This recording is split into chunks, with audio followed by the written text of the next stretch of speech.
میں ہوں آپ کا ہوسٹ عقیل عباس اور میں ہوں صبا زمان۔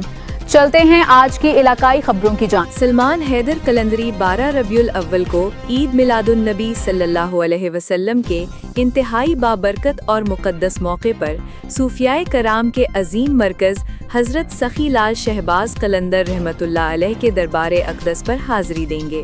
اس نورانی دن کی مناسبت سے وہ سیہون شریف پہنچیں گے، جہاں دربار عالیہ پر روایتی عقیدت و احترام کے ساتھ چادر پوشی اور درود و سلام کا نذرانہ پیش کریں گے۔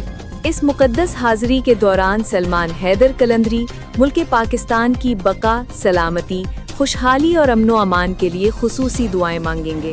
وہ اپنے تمام دوستوں، احباب اور امت مسلمہ کے لیے بھی مغفرت، صحت اور دلی مرادوں کی قبولیت کے لیے بارگاہ الہی میں ہاتھ اٹھائیں گے۔ ان کا کہنا ہے کہ عید میلاد النبی صلی اللہ علیہ وسلم کا دن پوری کائنات کے لیے رحمت کا دن ہے، اور اس دن صوفیہ کے آستانے پر حاضری دل کو ایک خاص روحانی سکون بخشتی ہے۔